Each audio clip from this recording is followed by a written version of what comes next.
I was hesitant to read this book, A Discovery of Witches by Deborah Harkness. But now that I have read it, I am obsessed. Let me tell you why.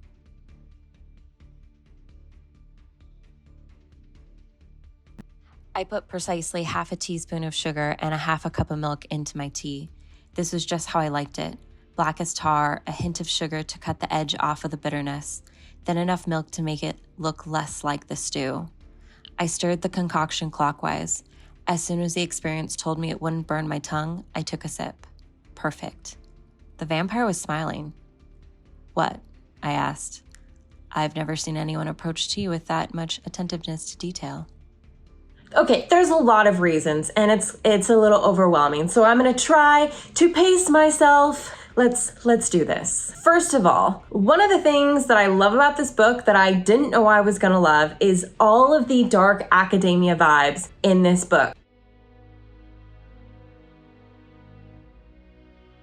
Going into this book, I didn't think it had dark academia in it, and I wasn't looking for it when I walked into it, but there it was, just a red carpet was laid out with all the dark academia stuff. So first off, the first part of the book takes place in Oxford. That is where our main character, Diana Bishop, is studying for one of her, scholarly things, a new point that she's trying to prove in one of her publications that she wants to make. She's a scientist, she studies alchemy, and she wants to prove how magic and science interact because she's terrified of her powers and the fact that she's a witch. She's denied it like her whole life. And Deborah Harkness, I don't know if she studied at Oxford or what, but she just paints it in the most beautiful way. She talks about through stained glass windows, as dust particles are floating through the air. You know when you walk into a library and how gorgeous that is? So she does that in the book, and she just paints this whole beautiful picture. She talks about how the books smell of the old rags they were created out of, and opening a new book, and how Diana handles the manuscript so delicately because they're 1,000 years old. The smell of the library always lifted my spirits. That peculiar combination of old stone, dust, woodworm, and the paper made properly from rags. Sun streams through the windows of the staircase landings, illuminating the dust motes floating through the air and shining bars of light on the ancient walls. So we're getting all those vibes, and then all the Gothic beautiful architecture that exists around Oxford. And then we jet off to Matthew, who is the vampire in the book. His family owns this chateau in France, and it's this fortress that's pretty much protected by a big wall, but they also own a ton of land. And then he has his little own tower that he had separate from the family. I don't know why, apparently he wanted to be completely away from them. So he's his own little tower. And again, we have another window where the autumnal colors are coming inside and the light is bleeding them onto the floor. We were in the chateau's graceful round tower, the one that still had its smooth conical copper roof and was set on the back of a massive main building. Tall, narrow windows punctuated the walls, their leaded panes letting in slashes of light and autumn colors from the fields and trees outside. And dude doesn't have electricity. I know that he was sired, I think it was in 537, and he was born in 500, but he just doesn't want electricity apparently anymore. But I do think it's still pretty freaking cool and romantic that his whole room is lit by candles and by the light of the fire, even though we're living in a modern century, and he's nah, we're gonna keep this old school, romantic, and nostalgic. And then these two, whenever the plot is not busy and people aren't chasing after Diana because she does or doesn't have all these super special powers, or the fact that she opened this book that could be basically the Book of Life, which explains how all these creatures were created, they're always reading or studying in some form of fashion. So yeah, you get that in this book. So one of the other things that I love about this series that I also did not expect was the romance in this book. Harkness, she just nails romance on the head, in my opinion. And no, it's not smut romance. It is gut, a pit in your gut, a chill down your spine, the warm, gooey kind of romance, actual love. It's anywhere from the simpleness of the way that Matthew smells Diana all the time, because he's a vampire, so he's very animalistic. So he just he smells her, he takes in her scent, and it gives chills down Diana's spine. He was directly behind me, so close that the faint, ragged sound of his breath was audible. He took my face in his hands. "What spell have you put on me?" He searched my face. "It's simply not your eyes, though. They do make it impossible for me to think straight, or the fact that you smell like honey." He buried his face in my neck. the fingers of one hand sliding into my hair while the other drifted down my back, pulling my hips towards him. They butt heads definitely in the beginning. There's definitely a bit of enemies turned lovers because in Harkness's world, vampires, demons, and witches are not supposed to be associated with each other, like, at all. Like, there is, like, a whole congregation, and it's about keeping their species alive, but part of that agreement is that they can't interact, they can't mingle, they can't mate, they can't have relations, can't be friends, whatever, it's not allowed to happen. So, at first, Diana is, like, super hesitant, but Matthew so far seems to be the only one that she can trust when it comes to the things lingering around this specific manuscript. Ashmole 782 that I discussed earlier, which is basically like the book of life where all these creatures came from. So eventually she does decide to trust him because all the witches in her corner are acting super shady. And again, Diana has never really felt like she was a witch. She didn't want to be a part of it. She didn't feel like she fit in. So she starts falling for Matthew. You see them coming together and bonding and, you know, forming a connection and saying that they're not going to let people keep them apart. I like that because no one should ever tell you that you can't be with someone. What a complicated, delicate business it was going to be to love him. We were the stuff of fairy tales, vampires, witches, knights in shining armor.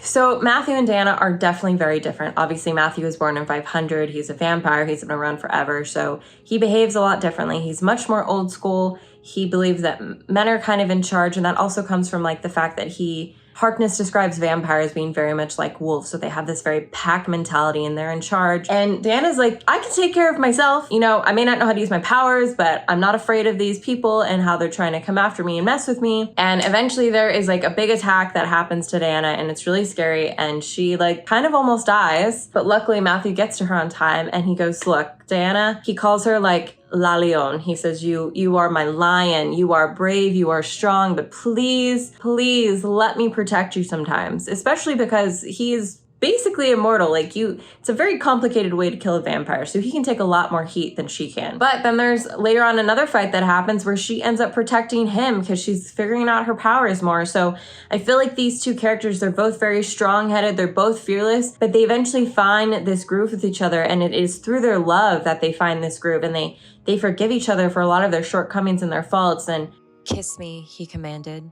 I complied without a second thought, amazed at the comfort between us. This was so different from books and movies where love was made into something tense and difficult. Loving Matthew was much more like coming into a port than heading into a storm. The next thing that I like, I'm a huge fan of historical fiction. So if you've watched any of my previous videos before, I've done a video with a reading vlog on Origin by Dan Brown, and I also did To the Lost Girls in Paris, a reading vlog by Pam Janoff. And Deborah Harkness, again, does not fail in the historical fiction area. She herself is actually also a professor of history. She studied it, she knows it quite well. And in this book, it's really cool because I'm gonna get into this in the fantasy section, but essentially one of the creatures in the book is demons. And they're described as being geniuses and like insanely creative. Throughout the book, when we, get to know how old Matthew is and he rattles off like all these famous people he knows, he's like name dropping all the time to Diana. He happens to mention that a lot of the most creative people throughout history are demons. He talks about Isaac Newton a lot being a demon, and then also this guy, Christopher Marlowe, who was like a famous playwright during that time. It's just so fun when you're reading a book that takes historical moments in history or historical people and kind of attaches them into their fantasy world as if this world is what is real and it intermixes with my world. And I'm like, oh, maybe witches and vampires and demons do exist. So I think that stuff is fun. My brother. The vagueness left his voice and his face darkened. He died in 1668, fighting in one of King Louis XIV's infernal wars. Closing the manuscript gently, he put it on the table nearby. So now let's go ahead and segue into the fantasy element.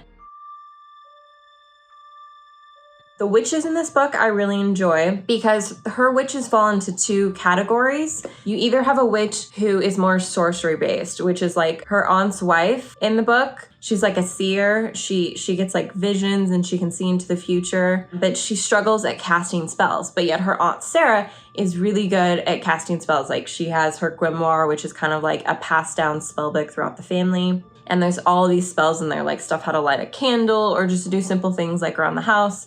And her aunt Sarah is really good at casting spells.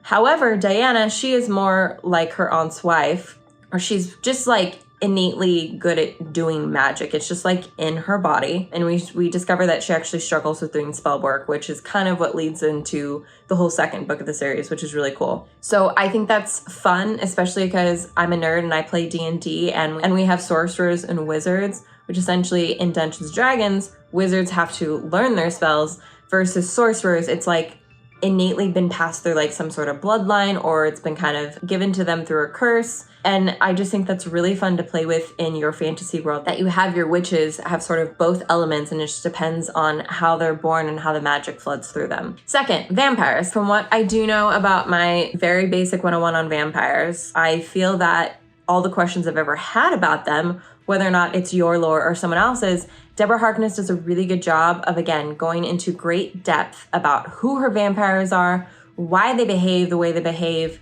and also sort of dispelling myths that have been placed around vampires, like why can't vampires go out into the sunshine? Deborah Harkness kind of goes, that was actually a falsity made by humans, because humans in this world are aware that witches, vampires, and demons exist. But over time, they became afraid of them and they wanted to ignore that they even existed in this reality. And Harkness kind of pokes at humans, saying that denial is one of their biggest flaws and biggest characteristics, is that they're in denial about everything around them. So Matthew tells Diana that humans made up essentially all these falsehoods about these creatures in order to ignore that they're there, so they don't have to live in fear.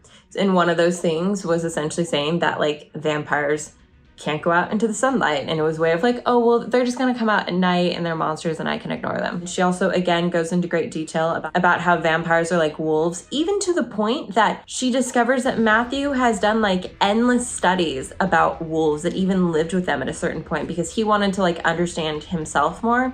We also understand more about why he works really hard to not feed on humans, but also about how predatory they are. And he's constantly telling Diana to fear him, because certain things can just set them off because they are animalistic. They work really hard to make good choices to not become murderers of humans, but sometimes it just happens, and that is a fatal flaw of vampires.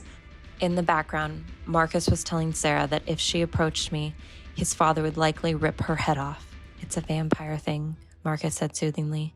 We're very protective of our spouses. Then again, like I said, for demons, I think it's really cool. In the book, she says it happens around the age of 13, that all of a sudden, their genius just kicks in and their brain, speeds up super fast. And they're, the smartest person in the world. And the tragic thing about demons, which is a huge part about why they also want this book of life, is because they don't know why or how they're created. It's not like witches where it's through lineages, or vampires where someone chooses to sire you. It just happens, and their parents and their whole family could be humans for their entire life, but they're the one mutation that happened to come out into a demon. So I really love this whole fantasy world that she has created with all these different creatures, and how it feels like it can be a part of our world. So yes, I am obsessed with this series. Do I think that you should read A Discovery of Witches? Yes. If you love fantasy, if you love romance, if you love dark academia, and you love historical fiction, and you love hot vampires, this is the book for you. Thank you so much for watching. If you liked this, please consider subscribing and share it with all of your bookish friends out there. And I will see you all in the next video. For now, I'm gonna go read. Well, actually I have to edit, but then I'm gonna read. Okay, bye.